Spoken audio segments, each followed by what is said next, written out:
มาค่ะทุกคน แล้ววันนี้พวกคุณก็อยู่กับ Milk No Time แล้วนะคะ และในคลิปวันนี้นะคะ กลับมาอีกครั้งกับ No Time to Say ซึ่งในครั้งนี้นะคะ Milk เนี่ยมีสิ่งหนึ่งที่เอาอีกละอยากจะ มาพูดคุยแล้วก็ชวนทุกๆคนนะคะมาร่วมกันคิดและวิเคราะห์ซีรีส์เรื่องหนึ่งนะคะที่จริงๆแล้วซีรีส์เรื่องนี้ได้ทำการฉายลงในแพลตฟอร์มต่างๆเนี่ยมาค่อนข้างนานสักพักหนึ่งแล้วนะและทีนี้มิวก็รู้สึกว่าจริงๆแล้วค่อนข้างที่จะน่าสนใจเลยทีเดียวนะแล้วมิวก็ชอบมากๆกับการที่ดูแล้วก็คิดไปด้วยนะคะว่าเขาเนี่ยต้องการที่จะสื่ออะไรซึ่งในซีรีส์ครั้งนี้นะคะก็คือในส่วนของแนโนนั่นเองนะคะสุดดังเป็นความภาคภูมิใจของซีรีส์ไทยนะคะที่โด่งดังมากๆเลยเพื่อนต่างชาติของมิวนี่ก็แบบพูดถึงเรื่องนี้เยอะมากๆนะคะเรื่องแนโนหรือว่า Girl from Nowhere นะคะซึ่งในตอนที่มิวอยากที่จะพาทุกๆคนนะคะมาพูดคุยด้วยกันเนี่ยก็คือเป็นแนโนในซีซั่นที่2นะคะก็คือในตอนที่6เรื่องของ Liberation นะคะเป็นเรื่องของห้องสำนึกตนคิดว่าจะมีการสปอยเล็กน้อยในส่วนของเนื้อหาบางส่วนนะแต่ว่ามิวจะไม่ได้มาเล่าเรื่องทั้งหมดโดยละเอียดขนาดนั้นนะคะสิ่งที่มิวอยากจะชวนทุกคนมาพูดคุยก็คือเป็นเรื่องของความหมายแล้วก็นัยยะต่างๆที่เขาได้ใส่เข้ามาในตอนนี้นะคะในซีรีส์ตอนนี้ซึ่งดูแล้วรู้สึกว่าเยอะมากแล้วก็ว้าวมิวรู้สึกว่าสะท้อนออกมาได้ค่อนข้างชัดเจนแล้วแต่ว่าเป็นศิลปะสุดๆไปเลยนะมาดูกันดีกว่าว่ามันจะเป็นศิลปะกันขนาดไหนนะคะในตอนของ Liberation นะคะหรือว่าห้องสำนึกตนเนี่ยเขาก็จะมีการเปิดเรื่องมานะคะด้วยหนังสือกฎโรงเรียนหนึ่งนะซึ่งชื่อของโรงเรียนเนี่ยก็คือเป็นชื่อโรงเรียนพันธนะวิทยานะคะเดี๋ยวเรามาแตกตรงจุดนี้กันก่อนดีกว่านะว่าพันธนะวิทยาเนี่ย มันหมายความว่ายังไงบ้างนะคะโรงเรียนพันธนาวิทยานะคะมันเป็นการรวมกันระหว่างคำสองคำเนาะก็คือคำว่าพันธนะกับวิทยานะคะพันธนะเนี่ยก็เหมือนเป็นคำว่าพันธนาการเป็นการผูกมัดเป็นการจำกัดกักขังประมาณนี้ส่วนวิทยาก็คือเรื่องของความรู้เป็นการบ่งบอกว่าโรงเรียนนี้นะคะมีนัยยะแอบแฝงนะในเรื่องของให้ความรู้ในเชิงที่มีการจำกัดอะไรบางอย่างนะคะนี่เปิดมาก็คือชัดเจนมากนะและทีนี้ถัดมานะคะมันก็จะเป็นในส่วนของคอนเทนต์หรือว่าเนื้อหาภายในหนังสือกฎของโรงเรียนเมื่อกี้เนาะซึ่ง จากที่เราเห็นตรงนี้นะมันชัดเจนมากๆเลยลำดับ1 2 3 4แล้วก็ถัดไปเนี่ยก็จะแสดงถึงความมีอำนาจของกลุ่มบุคคลนะคะซึ่งอันดับหนึ่งแน่นอนว่าเป็นเรื่องของอาจารย์ใหญ่เนาะซึ่งเขาก็เป็นการบ่งบอกว่าเนี่ยอาจารย์ใหญ่เป็นผู้ถืออำนาจสูงสุดในโรงเรียนแห่งนี้นะคะแล้วเราจะเห็นได้ว่าในหน้านี้นะคะมีท่านอื่นๆเยอะแยะเลยก็คือหัวหน้าฝ่ายปกครองนะคะถัดมาจากอาจารย์ใหญ่ครูประจำชั้นครูประจำวิชาเจ้าหน้าที่ประจำหน่วยงานคำถามคือแล้วไหนนักเรียนนักเรียนเนี่ยก็คือเป็นชนชั้นต่ำที่สุดนะคะของโรงเรียนแห่งนี้นะซึ่งเขาในแคปเจอร์หน้านี้นะคะเขาไม่ได้ใส่มาแต่เราสามารถแบบแอสซูมได้นะว่าเบอร์5หรือเบอร์6หรือเบอร์อะไรสักอย่างที่อยู่ถัดลงไปเนี่ยน่าจะเป็นนักเรียนนะคะก็เป็นการบ่งบอกว่านักเรียนเนี่ยเป็นเขาเรียกหน่วยงานที่เล็กที่สุดภายใต้องค์กรนี้นะแล้วทีนี้นะคะแนนโนเนี่ยก็ได้มาเยือนโรงเรียนแห่งนี้แล้วนะแล้วเราจะเห็นว่าฉากแรกเนี่ยก็คือแนนโนเขาก็ยืนอยู่ที่หน้าประตูโรงเรียนเนาะแล้ว หลังจากที่ได้เข้าไปแล้วเนี่ยฉากทุกๆอย่างเนี่ยก็จะมีการเปลี่ยนแปลงไปจากตอนแรกนะคะก่อนที่จะเข้าโรงเรียนไปโลกภายนอกเนี่ยก็ยังมีสีสันเนาะแต่พอเข้าไปในโรงเรียนแห่งนี้นะคะสีสันทุกๆอย่างก็ดูดรอปลงแล้วก็เปลี่ยนภาพนะคะให้เป็นภาพขาวดำหรือว่าเป็นสีเทาๆประมาณนี้นะคะซึ่งตรงนี้มันเป็นการพันธนาการเชิงสัญลักษณ์อย่างหนึ่งนะอันดับแรกเลยเขาก็ใช้เรื่องของเฉดสีนะคะมาเป็นการบ่งบอกถึงเรื่องของการถูกจำกัดทางความคิดสร้างสรรค์ต่างๆหรือว่าความคิดนอกกรอบทุกๆคนจะต้อง follow หรือว่าทำตามกฎระเบียบหรือว่าสิ่งใดๆที่เขาแบบบัญญัติเอาไว้ภายใต้กฎของโรงเรียนหรือว่า ภายในขอบเขตของโรงเรียนนี้นะคะนั่นหมายความว่าทุกๆคนเนี่ยจะต้องพึงปฏิบัติอย่างเคร่งครัดเลยนะคะโดยที่ไม่มีการแตกแถวทางความคิดหรือว่าอะไรใดๆทั้งสิ้นนะอันนี้ก็เป็นในส่วนของเรื่องของสีที่เขาเอามาเกรดในตัวซีรีส์ตอนนี้นะทำให้เราเปลี่ยนมูดจากความสดใสหรือว่าการที่เรามีชุดความคิดมากมายหลากหลายเนี่ยกลายเป็นว่าเราถูกจำกัดอยู่ในกรอบนี้อยู่ในซีรีส์ตอนนี้นะคะแล้วก็ดูทุกอย่างเป็นสีขาวดำนั่นเองนะและฉากนี้นะคะก็จะแสดงให้เห็นว่ามีอาจารย์ท่านหนึ่งนะคะก็คือเป็นคุณครูฝ่ายปกครองนะคะแล้วมาพร้อมกับนักเรียนอีก2คนเนาะที่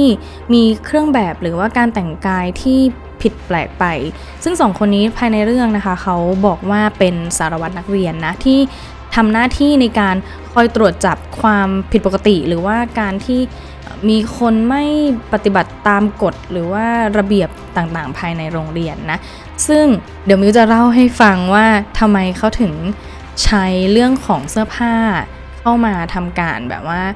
แบ่งแยกหรือว่าทำให้มีความพิเศษขึ้นมาในส่วนของสารวัตรนักเรียนนะคะ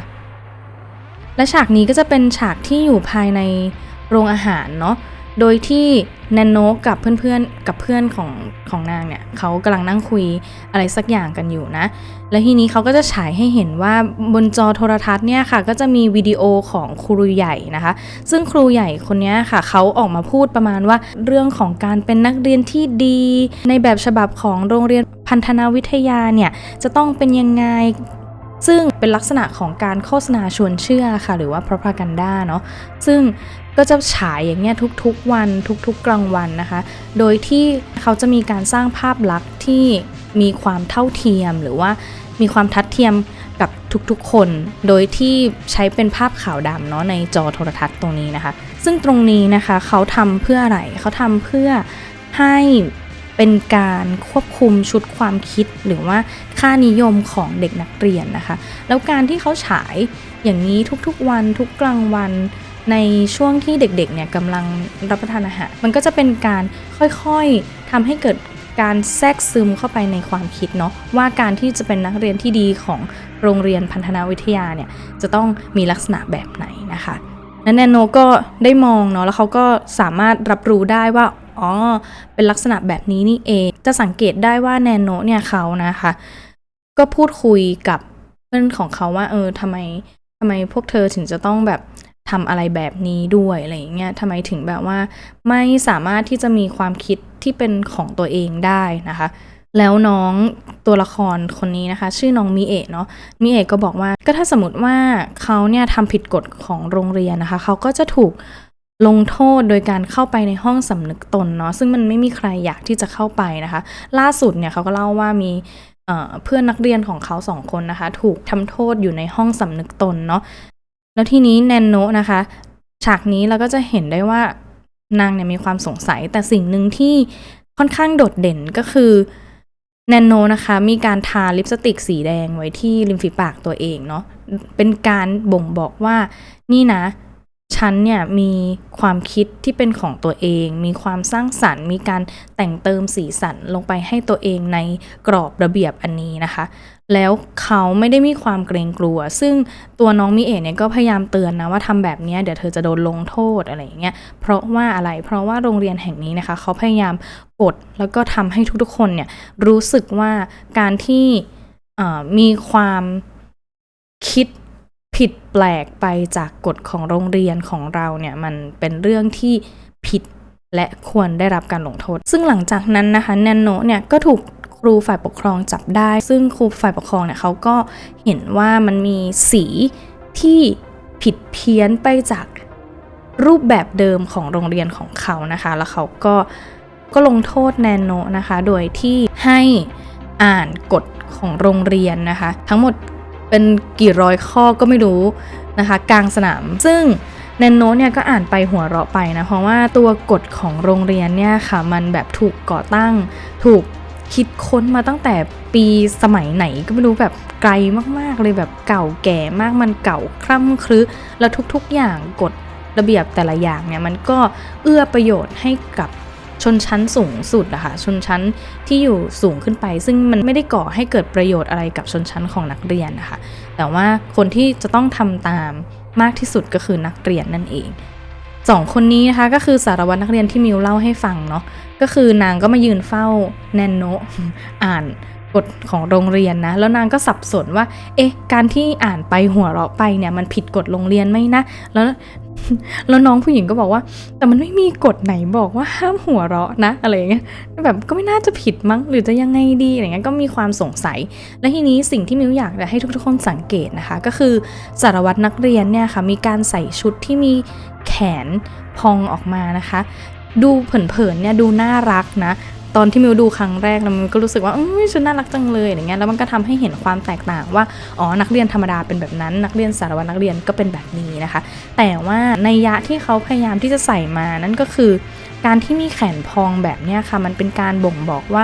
สถานะหรือว่าชนชั้นของสารวัตรนักเรียนเนี่ยสามารถที่จะวางมาตรวางท่าหรือว่ามีการ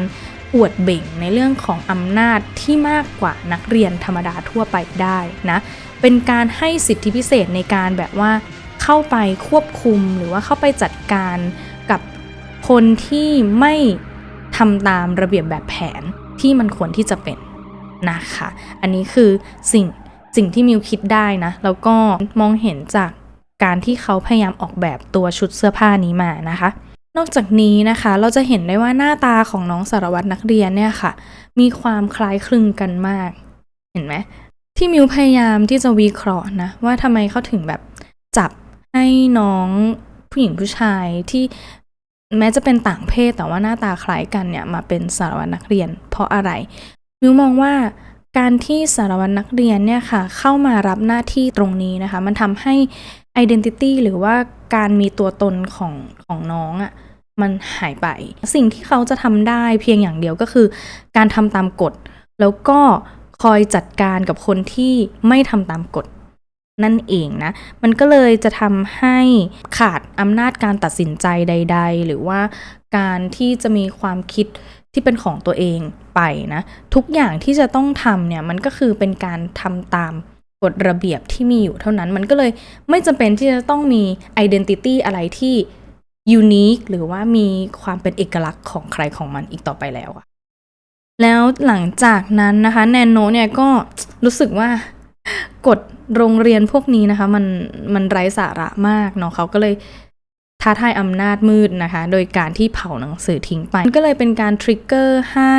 คุณครูฝ่ายปกครองอะค่ะแบบโกรธจัดมากแล้วก็เลยพาน้องแนนโนเนี่ยนะคะไปลงโทษในห้องสำนึกตนนะและทีนี้เขาก็จะตัดภาพมาในห้องสำนึกตนนะคะซึ่งน้องนักเรียน2คนนี้นะคะมีความน่าสนใจมากๆเลยเขาถูกลงโทษแล้วก็โดนจับเข้ามาอยู่ในห้องสำนึกตนนะน้องคนซ้ายมือเป็นผู้ชายเนี่ยค่ะชื่อน้องนิวนะคะกับน้องคนขวามือชื่อน้องเยลลี่ตัวอาจารย์ฝ่ายปกครองเขาก็เหมือนแบบได้พูดคุยมาว่าเนี่ยพวกเธอได้สำนึกหรือยังน้อง2คนนี้นะคะเขาได้กระทำความผิดที่มันเป็นการผิดต่อกฎของโรงเรียนนะคะเลยโดนจับเข้ามาลงโทษในห้องสำนึกตนนะน้องเยลลี่เนี่ยค่ะเขาแบบเหมือนจับได้ว่าครูกำลังสอนผิดให้คำตอบที่ผิดอะไรเงี้ยแล้วน้องเขาก็ยกมือแย้งขึ้นมานะคะว่าที่ครูสอนมันผิดค่ะอะไรเงี้ยแต่ว่าด้วยความที่ชนชั้นของนักเรียนนะคะมันเป็นชนชั้นที่ต่ำที่สุดเนาะมันก็เลยกลายเป็นว่าเธอห้ามมีปากเสียงต่อให้ฉันสอนผิดสอนถูกยังไงอะเธอก็จะต้องตั้งหน้าตั้งตาเรียนไปนะคะไม่มีสิทธิ์แม้กระทั่งในการที่จะแย้งว่ามันผิดทั้งที่มันผิดจริงนะมองเห็นอะไรสักอย่างเนาะส่วนน้องคนผู้ชายนะคะก็คือในจังหวะที่น้องเยลลี่เป็นคนแย้งคุณครูว่าครูสอนผิดเนี่ยน้องผู้ชายน้องนิวเนี่ยได้ทำการถ่ายคลิปวิดีโอไว้นะว่าเนี่ยมันเกิดขึ้นจริงก็เลยโดนจับได้ว่า2คนนี้เนี่ยกำลังทำอะไรสักอย่างที่เป็นการละเมิดคุณครูหรือว่าเป็นการทำให้อับอายหรือว่าเสื่อมเสียชื่อเสียงอะไรอย่างเงี้ยนะคะและทีนี้ครูฝ่ายปกครองเขาก็เหมือนแบบพูดเข้ามาในห้องนะคะว่าพวกเธอสำนึกหรือยังว่าตัวเองได้ทำอะไรผิดไปแล้วเราจะเห็นได้ว่าน้องเยลลี่นะคะก็ได้บอกว่าหนูสำนึกผิดแล้วเนี่ยให้หนูออกไปอะไรเงี้ยแต่ว่าน้องนิวก็คือแบบหน้าตาก็คือแบบไม่สบอารมณ์มากๆเลยแล้วก็รู้สึกว่าสิ่งที่ตัวเองทำน่ะไม่ได้ผิด นะคะแล้วน้องเขาก็ตะโกนออกไปว่าผมไม่ผิดอะสิ่งที่ครูทำนั่นแหละมันผิดอะไรเงี้ยคุณครูก็ต้องแบบยอมรับในสิ่งที่ตัวเองทำสิคุณจะมาทำลงโทษพวกเราอย่างนี้ได้ยังไงอะไรนะแล้วน้องเยลลี่เขาก็เหมือนแบบประมาณว่าแกยอมรับไปเถอะอย่าไปต่อล้อต่อเถียงมากเราจะได้ออกไปจากที่นี่กันสักทีแล้วเราจะได้เห็นนะคะในฉากนี้นะคะว่าน้องนิวเนี่ยพยายามข่มอารมณ์ตัวเองไว้มากๆเลยเราเห็นจากอวัจนภาษาเนาะซึ่งน้องเขาไม่ได้พูดอะไรแต่ว่าน้องเขาใช้การแบบกำมือแน่นว่าแบบว่าทำไมวะอะไรวะเราไม่ได้ทำอะไรผิดทำไมเราถึงจะต้องมาถูกลงโทษในนี้ด้วยอะไรอย่างเงี้ยแล้วแบบ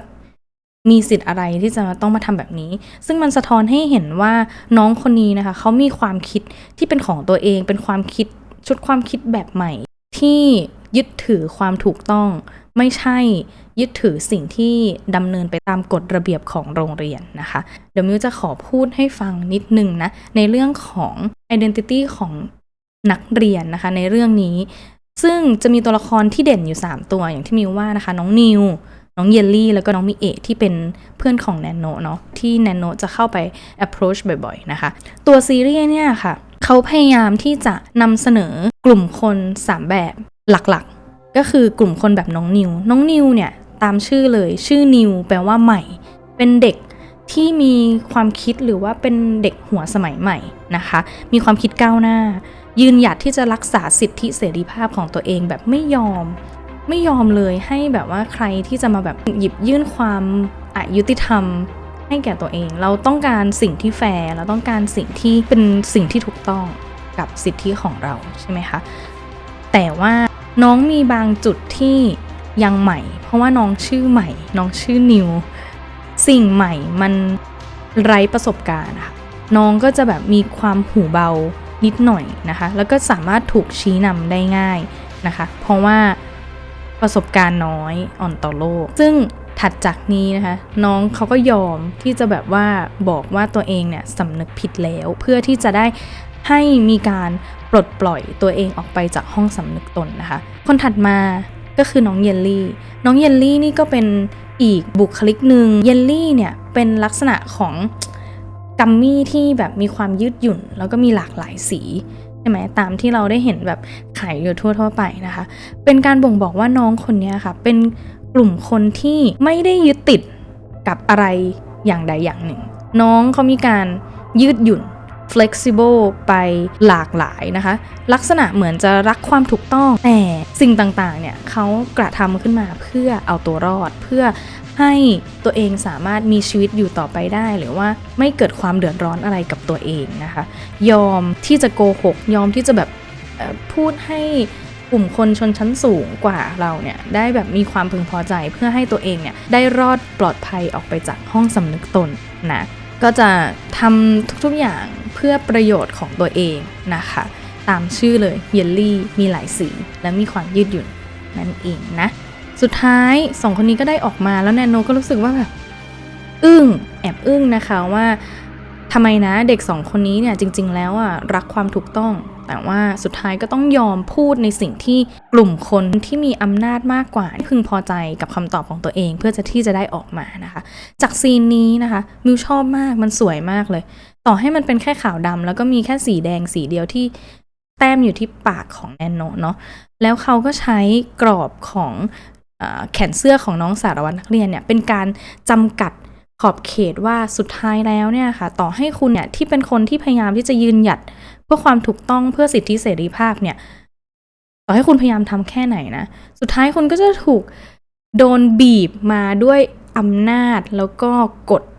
ระเบียบอะไรบางอย่างที่มันกดขี่ชนชั้นนี้ลงไปนะคะแล้วหลังจากนั้นแนนโนนะคะโดนลงโทษเนาะเป็นคนที่เข้ามาในห้องสำนึกตนแทนนะคะแล้วก็ถูกกรอกหูใช้การเปิดลำโพงที่มีคนอ่านกฎของโรงเรียนกรอกใส่หูสัญลักษณ์นี้ชัดมากเป็นการพยายามที่จะใช้กรอบกฎเกณฑ์ต่างๆเนี่ยค่ะเข้ามาปิดหู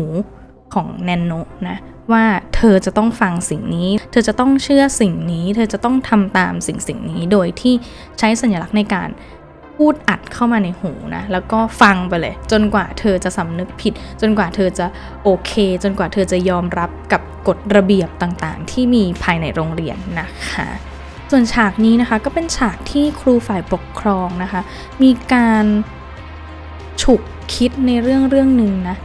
มีความสงสัยใคร่รู้บางอย่างเกิดขึ้นที่มิวมองนะมันไม่ใช่เรื่องของว่าเขาสงสัยว่าลิปสติกแท่งนี้คืออะไรนะคะจริงๆเขารู้ค่ะเพราะว่าเขาเป็นคนที่มีประสบการณ์มาก่อนนะจนอายุเท่านี้เป็นอาจารย์ฝ่ายปกครองนะแต่สิ่งที่เขาสงสัยก็คือเขามีความสงสัยว่าแท้จริงแล้วค่ะเขาสามารถที่จะเป็นคนที่มีชุดความคิดที่สร้างสรรค์ขึ้นกว่านี้ได้ไหมสามารถเอาสีนี้มาแต้มเพื่อแสดง identity ของตัวเองได้หรือเปล่าแล้ววันถัดมานะคะแนนโนก็กลับมาเรียนนะคะโดยที่ไม่มีใครสามารถทราบได้ว่าออกมาจากห้องสำนึกตนได้ยังไงแล้วในวันนี้นะคะแนนโนก็มาแบบแพทช์ใหม่เลยก็คือผูกโบสีเขียวมาโรงเรียนนะคะแล้วคุณครูก็แบบเห็นแล้วว่าแบบเด็กคนนี้มันยังไม่ยอมรับกฎของโรงเรียนยังไม่ปฏิบัติตามอย่างเคร่งครัดเหมือนคนอื่นๆแล้วครูฝ่ายปกครองเนี่ยค่ะเขาก็แบบอยากที่จะลงโทษเหมือนเดิมโดยที่เขาเลือกในการที่จะป้ายสีแนนโนว่าพกบุหรี่มาโรงเรียนอันนี้ก็ชัดมากเลยนะคะในสังคมไทยก็นึกว่ามีนะที่แบบว่าจริงๆแล้วอ่ะเขาไม่ได้กระทำอะไรผิดนะคะแต่ว่าเขาพยายามโดนยัดข้อหามันก็เป็นการเหมือนเป็นการบ่งบอกว่าถ้าหากว่าคนนั้นหรือว่าใครก็ตามที่ไม่ได้มีกรอบความคิดที่เป็นแนวทางเดียวกับกลุ่มคนกลุ่มนั้นนะคะเขาก็จะพยายามมีการยัดเยียดข้อหาที่ค่อนข้างผิดร้ายแรงให้แก่คนนั้นเพื่อที่จะได้นำตัวของคนนั้นนะคะไปลงโทษเห็นได้ค่อนข้างที่จะหลากหลายในสังคมนะคะไม่ว่าจะเป็นสังคมประเทศไหนก็ตามนะแนนโนก็โดนเข้าไปในห้องสำนึกตนแต่ครั้งนี้นะคะเป็นการลงโทษเป็นอีกแบบหนึ่งนะคะโดยที่ใช้ไฟฉายใส่เข้าไปในลูกตาเราเดาได้ไหมว่ารอบนี้เป็นการปิดอะไรครั้งนี้ก็คือเป็นการปิดตานะใช้แสงไฟเข้ามาสาดแฟลชเข้ามาใส่ในลูกตาของแนนโนเพื่อที่จะให้มองไม่เห็นอะไรนะคะก็คือเป็นการบ่งบอกว่าเธอไม่ต้องมองเห็นอะไรที่มันผิดแปลกไปเธอจงมองเห็นในสิ่งที่เขาต้องการให้มองเห็นเท่านั้นก็พอ ไม่ได้ทำให้แนนโนเดือดร้อนค่ะสิ่งเหล่านั้นแนนโนมาอีกวันหนึ่งนะคะด้วยทรงผมสีใหม่เปรี้ยวมากก็คือเป็นผมม่วงมาเลยนะคะในวันนี้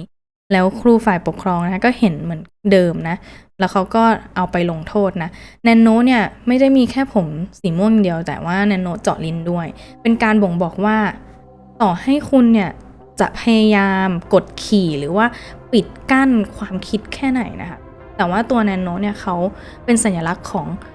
คนที่มีความคิดชุดความคิดนี้ขึ้นมาแล้วนะเขาก็จะยังแสดงออกชุดความคิดใหม่นี้ต่อไปเรื่อยๆแล้วครั้งนี้นะคะ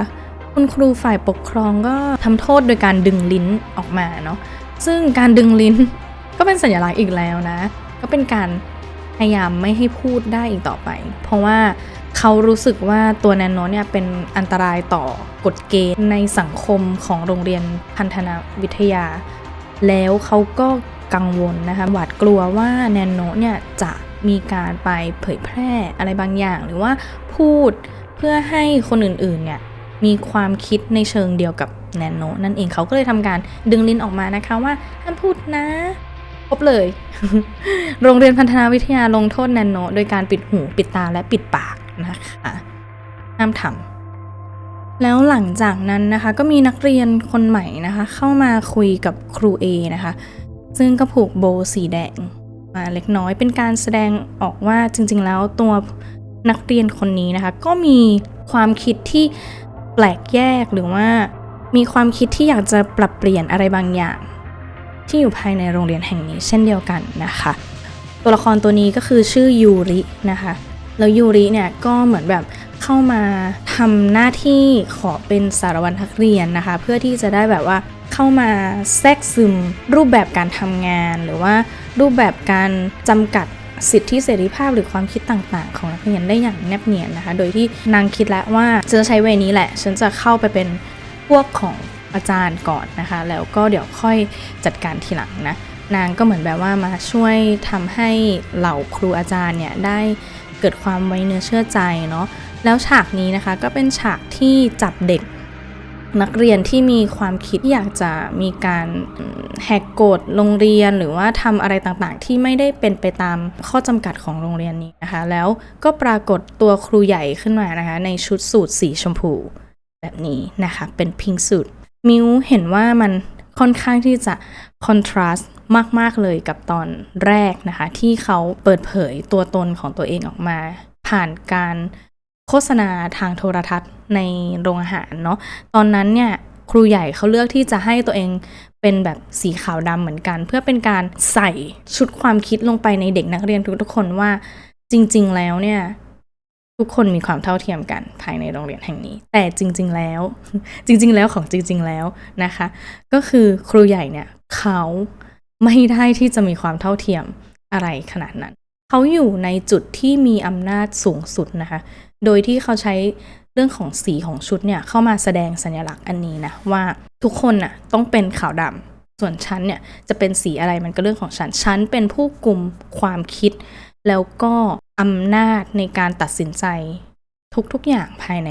โรงเรียนแห่งนี้นะคะซึ่งที่ผ่านมาเนี่ยเขาก็พยายามที่จะปิดบังโดยการใช้โฆษณาชวนเชื่อแล้วก็วาทกรรมต่างๆนั่นเองฉากนี้ยิ่งเห็นชัดเจนมากเลยว่า surrounding นะคะเป็นสีดำเป็นสีขาวเป็นสีแบบอึมครึมไปหมดแต่ตัวเขาเนี่ยต้องเป็นจุดเดียวที่มีความโดดเด่นมีความใหญ่มีความที่จะต้องลีดทุกสายตาให้มองไปที่เขานั่นก็คือเป็นการยึดอำนาจรวมเข้ามาในจุดเดียวนะคะและทีนี้ก็เป็นฉากตอนที่ยูริเจอกับแนนโนเนาะเขาก็คุยกันว่าแบบว่า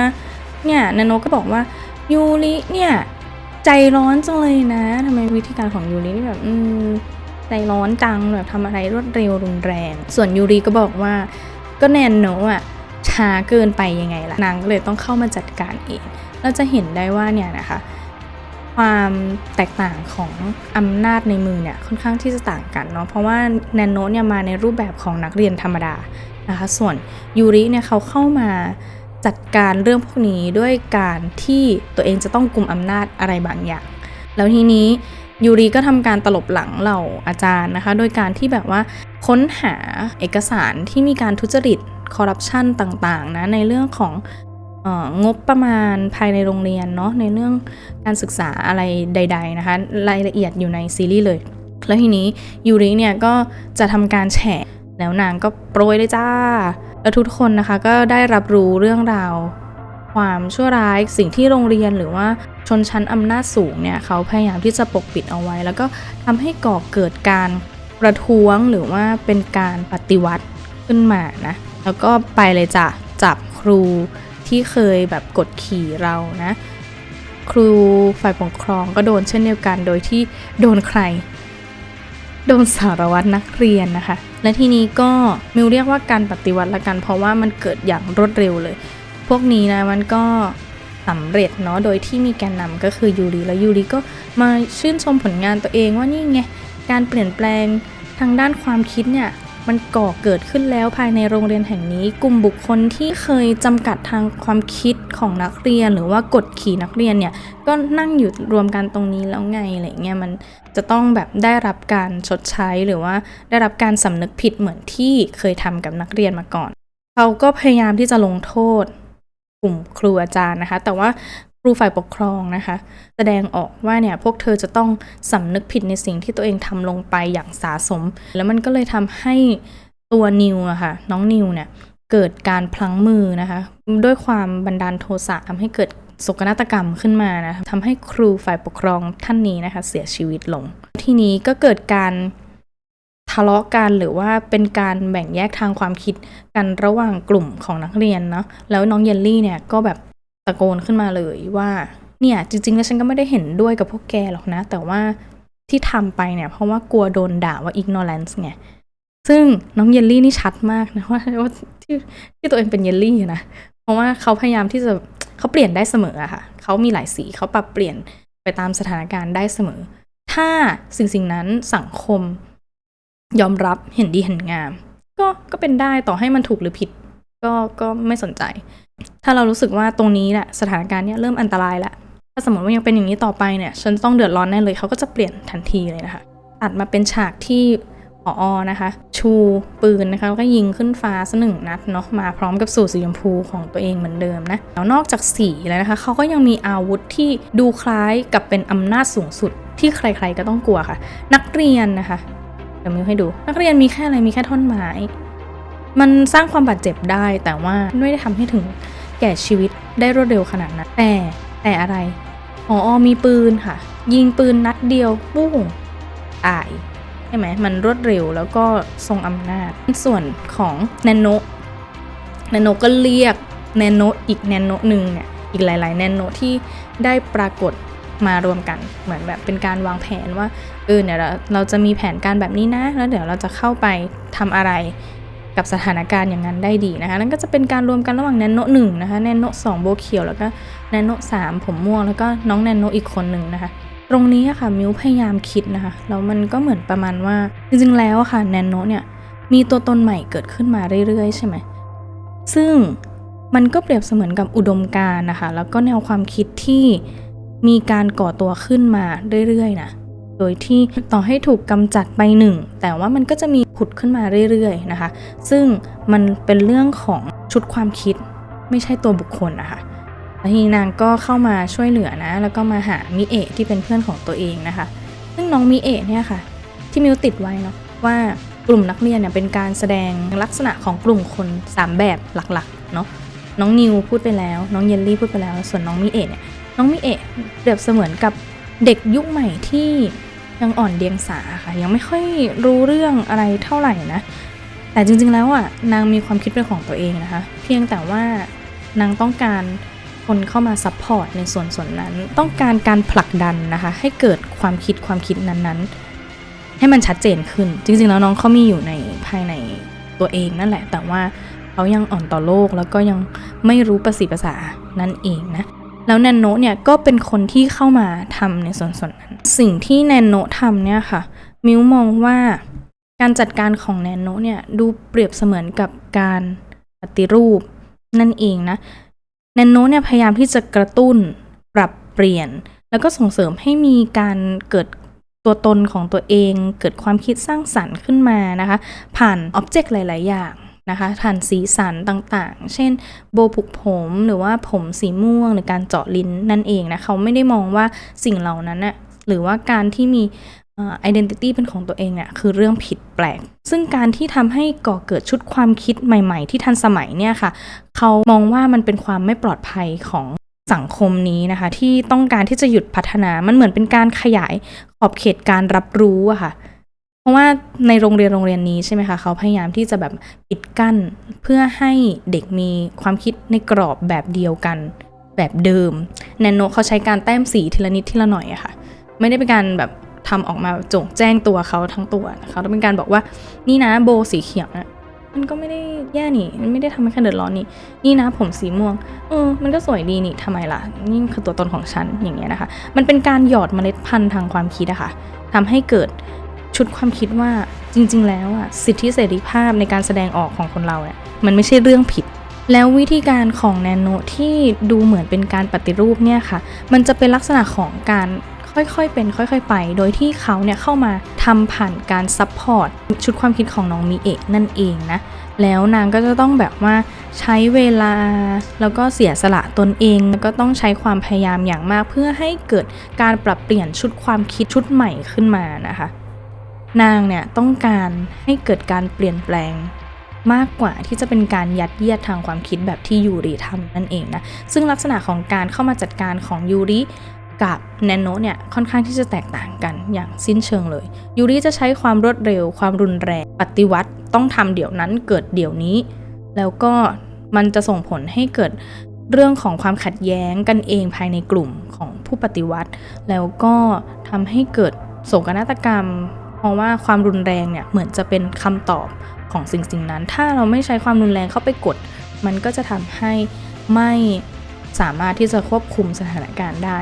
แต่สิ่งที่แนโนทำมันเหมือนเป็นการค่อยๆปรับเปลี่ยนความคิดแล้วก็ทำให้เขาเนี่ยมีตัวตนที่เป็นของตัวเองมากขึ้นซึ่งฉากนี้นะคะก็เป็นอีกฉากหนึ่งที่ ทำให้เราเห็นว่านักเรียนทุกๆคนเนี่ยเขาก็เหมือนมีชุดความคิดชุดใหม่ขึ้นมาแล้วว่าสิ่งที่โรงเรียนนี้ทำหรือว่าผู้มีอำนาจสูงสุดกำลังทำอยู่เนี่ยมันเป็นสิ่งที่ไม่ดีเป็นสิ่งที่ริดรอนสิทธิของเขาก็เลยใช้เรื่องของสื่อโซเชียลเข้ามานะคะเป็นอาวุธที่จริงๆแล้วว่าแทบจะไม่ได้ฆ่าผอได้เลยผอมีปืนแต่ว่าน้องมีแค่มือถือแต่น้องใช้สิ่งนี้ในการสะท้อนว่าถ้าสังคมรับรู้คุณก็จะต้องยอมลดอาวุธยอมลดความรุนแรงที่คุณชี้เป้ามาหาพวกเราลงนะคะผอก็ไม่ยอมที่จะให้ภาพลักษณ์ตัวเองเสื่อมเสียไปเขาก็จะแบบว่าไม่ก็ได้เนี่ยยอมแล้วซึ่งมันเป็นสิ่งที่เขาพยายามปกปิดกับสังคมภายนอกมาตลอดเนี่ยค่ะสิ่งที่นักเรียนมีเนี่ยเขาก็มีเพียงแค่ความช่วยเหลือของสังคมภายนอกนั่นเองแล้วทีนี้ตอนฉากจบนะคะก็เป็นตอนที่แนนโนเนี่ยก็ยื่นกุญแจเปิดประตูทางเข้าของโรงเรียนเนี้ยให้กับน้องมิเอะนะซึ่งน้องมิเอะเนี่ยเป็นเด็กรุ่นใหม่ที่มีชุดความคิดใหม่แล้วก็พยายามที่จะค้นหาตัวตนของตัวเองพยายามหาคำตอบว่าสิทธิเสรีภาพที่แท้จริงเนี่ยมันคืออะไรเพราะว่าน้องถูกหล่อหลอมถูกหล่อเลี้ยงมาอยู่เนี่ยในกรอบความคิดเดิมๆกรอบความคิดที่เคร่งครัดแล้วก็เก่าคร่ำครึขนาดนี้นะคะมาเป็นระยะเวลานานเนาะตอนนี้ถึงเวลาที่จะไปเผชิญโลกภายนอกและความคิดสร้างสรรค์ตัวตนทัศนคติที่เป็นของตัวเองเนี่ยคืออะไรแล้วน้องมิเอะก็แบบว่าได้เลยเดี๋ยวฉันเนี่ยจะออกไปเผชิญโลกภายนอกแล้วนะอะไรเงี้ยขอบคุณมากเลยที่มาช่วยปรับเปลี่ยนว่าตัวฉันเนี่ยสามารถเป็นตัวฉันได้และนี่ก็เป็นฉากที่เปิดประตูกลุ่มคนสามกลุ่มที่มีการแสดงออกเชิงสัญลักษณ์อย่างชัดเจนเนาะซึ่งทุกคนเนี่ยค่ะล้วนแล้วแต่ต้องการสิทธิเสรีภาพที่เป็นของตัวเองทั้งนั้นแหละแต่ว่าการแสดงออกมาเนี่ยมันแตกต่างกันแต่วันที่น้องมิเอะนะคะได้ออกไปโลกภายนอกแล้วสิ่งที่เขาคาดหวังนะคะจริงๆแล้วทุกคนคาดหวังค่ะว่าจากสีขาวดำเทาเนี่ยมันควรที่จะมีสีสันเพิ่มมาเนาะเพราะว่ามันออกสู่โลกภายนอกที่เป็นเสรีแล้วใช่ไหมแต่ว่าในซีรีส์เนี่ยค่ะเขากลับแสดงออกมาว่าแม้คุณจะก้าวออกไปจากรั้วโรงเรียนที่เป็นกรอบชุดความคิดเดิมกรอบการถูกกดขี่แล้วก็ยังไปเผชิญกับสีขาวดำข้างนอกอีกนั่นเองนะมันก็เลยทำให้แนนโนเนี่ยค่อนข้างที่จะสับสนแล้วก็เกิดความคิดขึ้นมานะคะว่าแท้จริงแล้วค่ะข้างนอกรั้วโรงเรียนพันธนาวิทยาเนี่ยหรือว่าข้างนอกสังคมหนึ่งที่เรารู้สึกว่าถูกกดขี่เนี่ยมันเป็นระบอบหรือว่าระบบของการกดขี่อีกรูปแบบหนึ่งหรือเปล่าเราแค่ก้าวข้ามจากการถูกจำกัดความคิดในสังคมหนึ่งไปสู่การถูกจำกัดความคิดอีกสังคมหนึ่งใช่หรือไม่แล้วมิวก็คิดว่านอกจากนี้นะคะการที่แนนโนเนี่ยได้มีการบ่มเพาะชุดความคิดใหม่เนี่ยให้กับเด็กๆเหล่านั้นเนี่ยมันถือเป็นการปลดปล่อยเด็กเหล่านั้นจริงหรือเปล่าแต่อย่างน้อยนะคะมันก็ได้ก่อให้เกิดเมล็ดพันธุ์แล้วก็ต้นกล้าทางความคิดรูปแบบใหม่ที่ทันสมัยขึ้นมานะคะในการที่จะรักษาสิทธิเสรีภาพของตัวเองเพื่อไม่ให้ถูกกดขี่ได้อย่างสำเร็จนั่นเองนะอันนี้ก็คือเป็นวิธีการของแนนโนนะคะแล้วในซีรีส์ตอน Revelation นะคะก็ได้จบเพียงเท่านี้นะ ส่งต่อสัญลักษณ์ความหมายมากมายให้กับคนดูนะแล้วก็ยังได้ตั้งคำถามให้กับเราด้วยนะแม้ในกระทั่งตอนจบแล้วนะคะว่าสุดท้ายแล้วเนี่ยมันได้รับการปลดปล่อยจริงๆหรือเปล่านะมิวนะชอบมากๆแล้วรู้สึกว่าตั้งแต่โตมานะเรื่องมิติอันนี้มุมมองนี้เนี่ยมันก็ค่อนข้างที่จะไม่ได้ไกลตัวอะไรเราเท่าไหร่เนาะในครั้งแรกที่ดูเนี่ยอาจจะแบบดูยากนิดนึงแต่ตอนที่มิวดูครั้งแรกมิวก็รู้สึกว่าเขาต้องการที่จะบอกเรื่องประมาณนี้แหละแต่ว่ามันไม่ได้แบบอินดีเทลขนาดนั้นเรารู้สึกว่าโอ้พอวันที่เราแบบมานั่งวิเคราะห์จริงๆจังๆนะมิวก็รู้สึกว่ามิวได้อะไรเยอะนะคะแล้วเขาก็แบบนี่มันไม่ใช่ซีรีส์เด็กอะค่ะมันแบบมันเป็นซีรีส์ที่เล่าถึงเรื่องราวของสังคมเราเนาะแล้วก็ทำให้เกิดการตั้งคำถามขึ้นมาเยี่ยมมากๆเลยแนนโนเนี่ยมีหลายตอนที่น่าสนใจเดี๋ยวว่าหลังจากนี้ก็คงจะแบบหยิบยกไป บางส่วนบางตอนนะคะมาวิเคราะห์แล้วก็มาบอกเล่าเรื่องราวที่พยายามสะท้อนมุมมองออกมาก็สำหรับคลิปวันนี้นะคะมิวก็ขอจบแต่เพียงเท่านี้ก็แล้วกันนะแล้วก็จริงๆแล้วมิวเจ็บคอนิดหน่อยนะคะเพราะว่าป่วยมาจากการที่แบบเพิ่งกลับมาจากคอนเฟรนซ์ที่สวีเดนนะคะตอนนั้นแบบเหมือนแบบอากาศมันหนาวมากแล้วแบบเราก็เป็นหวัดแล้วเราก็มีอาการไอเนาะทำให้เสียงวันนี้อาจจะแบบไม่ได้ดีมากมายแต่ว่าก็ขอบคุณนะคะที่ทุกคนแบบดูมาจนถึงตอนจบของคลิปนะคะสำหรับคลิปหน้านะคะจะเป็นเรื่องของอะไรนะคะอยากให้ทุกๆคนนะคะช่วยกันกดไลค์กด subscribe ให้กับมิวด้วยนะคะมิวจะพยายามผลิตคอนเทนต์ที่ดีๆออกมาไว้เจอกันใหม่ในครั้งหน้านะคะสวัสดีค่ะบายนะ บ๊ายบายค่ะ